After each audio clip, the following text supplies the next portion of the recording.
Voy a pedirle al maestro Manuel Molano si nos ilustra con su presentación. Muchas gracias. Muchas gracias, diputado Erandi. Muchas gracias, Rafael Gamboa, Alejandro Vázquez, por la invitación a este foro. En este año hemos trabajado un poquito cerca con la Secretaría de Agricultura y con la Agencia de Servicios a la Comercialización Agropecuaria. Yo soy economista, trabajo en el Instituto Mexicano para la Competitividad, un poco para pensar opciones de política alrededor del tema de la producción y el almacenamiento de granos básicos. Me permití venir sin un PowerPoint tan bueno como el del director Gamboa, les ruego que me disculpen, pero yo creo que en 15 minutos les puedo contar más o menos a qué conclusiones hemos llegado. Hace 30 años se tenía una disyuntiva que parecía un poquito falaz, un poquito falsa, ¿no? Se pensaba que México podía abandonar la producción de maíz y granos básicos y podía enfocarse en productos de alto valor agregado, hortalizas, productos ganaderos, que todo el grano que necesitáramos del mundo para abastecer a las cadenas pecuarias, para abastecer a la industria, lo podríamos comprar afuera.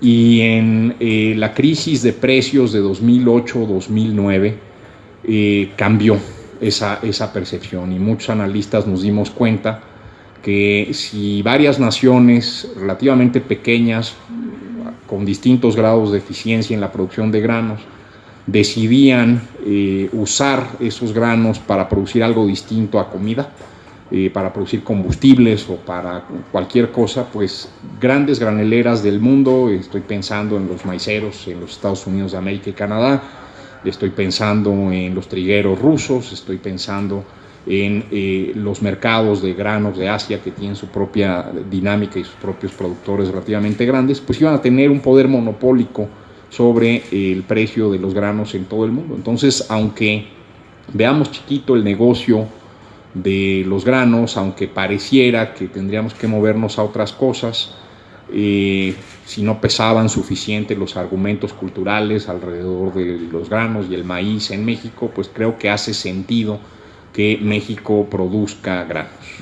Y esa fue la lección de la crisis. Ahora, ¿cómo producirlos? ¿Cómo hacer esto a un costo adecuado para la sociedad, donde el productor se quede contento, donde el consumidor tenga todo el abasto de granos que necesita en el momento que lo necesita, al precio que lo necesita, con la calidad que necesita? ¿Cómo hacer para que el costo fiscal de estas políticas sea predecible? La realidad es que todas estas preguntas son muy complejas.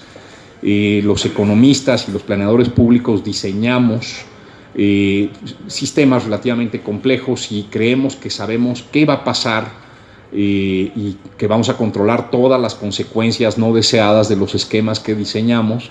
La realidad es que los economistas y planeadores públicos tenemos tanto control sobre los mercados como los médicos sobre la salud. Realmente no hay mucho que podamos hacer, y siempre vienen consecuencias secundarias. Igual que si le administras una medicina a un niño, le puedes curar una cosa y le puedes dañar otra, pues igual cuando creamos este tipo de cosas para corregir fallas del mercado, normalmente tenemos algunas fallas de gobierno. Lo que estamos viviendo es una complicación fiscal relativamente seria, porque somos un país que se hizo dependiente de la renta del petróleo para financiar muchas de nuestras carencias, la política de desarrollo social, la política agrícola, y esos recursos pues prácticamente se acabaron, ¿no? La gente de la industria petrolera decía que a $100 el barril de petróleo pues todos parecían genios. Ahora que está a 40, pues ya estamos viendo complicaciones, y tenemos que encontrar la manera que todos estos mercados donde tenemos complicaciones para generar valor, generen valor suficiente y puedan ser autosostenibles sin una intervención del Estado creciente, ¿no? No creo que el Estado debería retirarse de estos apoyos, pero sí creo que tendría que encontrar mecanismos sensatos para que el productor se quede contento por un lado, y por otro lado el balance fiscal de estos apoyos sea predecible. En ese sentido, creo que esquemas de pignoración de granos, esquemas de reporto, esquemas de almacenamiento es lo que necesitamos hacer para que el financiamiento de estos granos en el tiempo, para no salir a vender a ritmo de cosecha, para reducir las fluctuaciones de precio, es exactamente lo que tenemos que hacer. Creo que estamos en muy buenas manos teniendo un banco excelente como FIRA, un banco excelente como la Financiera Nacional Agropecuaria, que entienden bien cómo funcionan estos mecanismos. La otra parte creo que es también importante, cómo vamos a construir un nuevo sistema de almacenamiento, dónde tienen que quedar las nuevas bodegas, qué bodegas de las que se construyeron de la década de los 60 hasta ahorita y que algunas se quedaron como elefantes blancos, vale la pena recuperar, dónde estuvo la falla, dónde estuvo el error en la elección de lugares, en la elección de mercados para poner esta infraestructura. Y bueno, ahí sí los economistas tenemos algo que decir, creo que vale la pena. Las industrias que más han crecido en México y que generan más valor agregado en los últimos 20 años son industrias conectadas. Son industrias donde hay una red de información o hay una red de comercio internacional o hay una red de proveeduría o hay una cadena perfectamente integrada donde se intercambian no solamente dinero, sino conocimiento, sino cooperación entre las distintas partes de la cadena, competencia muy fuerte entre los distintos segmentos que integran estas cadenas. Y no hay ninguna razón para pensar que la agricultura no pudiera ser una de estas cadenas altamente conectadas. Creo que si la infraestructura de almacenamiento se apoya en las tecnologías de información, por ejemplo, para supervisar que no haya faltantes de granos en estas bodegas, que están en zonas relativamente apartadas, que están lejos de donde el ente regulador o el ente supervisor puede revisar que el grano realmente esté ahí, que la garantía esté constituida para un intermediario financiero. Bueno, pues creo que ahí se podría mejorar más. Pero también hay un tema de instituciones que creo que vale la pena pensar. Hoy en día el Estado mexicano tiene un gran proyecto, un proyecto ambicioso alrededor de las zonas económicas especiales, y todos hemos oído de esto, y básicamente tratando de conectar cadenas de producción, tratando de conectar empresas a zonas donde el desarrollo en México se ha rezagado, donde se vive igual o peor que a principios del siglo XX. Y lo que tendríamos que preguntarnos es si solamente faltan carreteras, si solamente faltan bodegas, si solamente faltan edificios en todas estas zonas relativamente menos desarrolladas de México, o lo que faltan son instituciones. Lo que falta es que cuando alguien viola la ley, pues se le castigue, y cuando alguien cumple con la ley se le premie. Es así de simple y así de sencillo. Yo creo que ese es el caso. Si hacemos una carretera entre estas zonas menos desarrolladas del país y las zonas más desarrolladas de México o del mundo, quizás la gente, si hay una crisis institucional, va a tomar esa carretera una vez en su vida y se va a ir a vivir a la parte desarrollada de México y no va a regresar a su tierra nunca.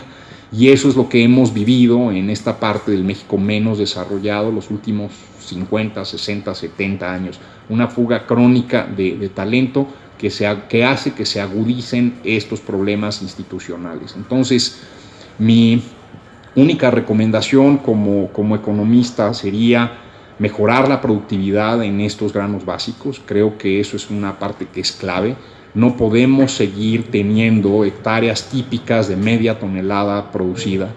Creo que ahí le hemos fallado tanto al dueño de esa hectárea, como a la familia que come de esa hectárea, como a la cadena de desarrollo que podría orbitar alrededor de ese pedazo de tierra. Necesitamos mejorar la rentabilidad del productor con la mejor tecnología posible.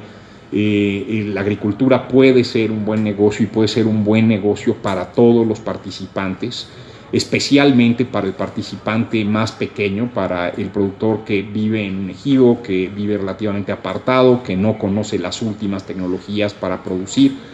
Es mucho más importante elevar la productividad en estos granos básicos que en cualquier otra cadena del agro. Las hortalizas se cuidan solas, los frutales se cuidan solos, la ganadería se cuida sola. Esta parte de granos básicos creo que sí necesitamos ese tipo de conexión con el mundo, con lo que está pasando, con la derrama tecnológica que podemos tener en el mundo. Y cuando elegimos lugares para poner la nueva infraestructura de almacenamiento, sí tenemos que pensar en términos de lo que los economistas conocemos como economías de aglomeración. Tiene que haber una masa urbana crítica mínima para que esta infraestructura pueda estar ahí. Pareciera que hay un dilema entre ser rural y ser urbano, no hay tal cosa. México tiene que transitar a un esquema donde podamos orbitar como ciudadanos alrededor de ciudades intermedias, una ciudad donde haya organismos del Estado que puedan supervisar que todas estas cosas pasen. En fin, diputado Erandi y amables asistentes, yo creo que hay varias cosas en que hay que pensar sobre este nuevo esquema de almacenes generales de depósito. ¿Quién es el dueño del grano que se va a almacenar ahí? ¿Debería ser quien compró el grano o quien está tratando de vender el grano? Debería ser una mezcla de ambos. ¿Cómo lo supervisamos? ¿Con qué tecnologías? ¿Cómo hacemos crecer los excedentes almacenables sin generar fluctuaciones graves, fluctuaciones fuertes de los precios? ¿Quién castiga las malas prácticas? ¿Cuál debe ser la naturaleza de los castigos para esas malas prácticas? ¿Cómo supervisamos que no haya abusos para los distintos programas que se crean? Yo creo que estamos en un momento realmente emocionante para lograr eso en países con menos tradición productora de granos, con menos recursos que México lo han logrado y lo han hecho muy bien, y tengo confianza que con la supervisión, con la guía de funcionarios tan capaces como los que tengo a mi derecha, vamos a lograrlo muy, muy bien. Muchas gracias. Muchas gracias. Muchas gracias al maestro Manuel Molano, director general adjunto del Instituto Mexicano para la Competitividad.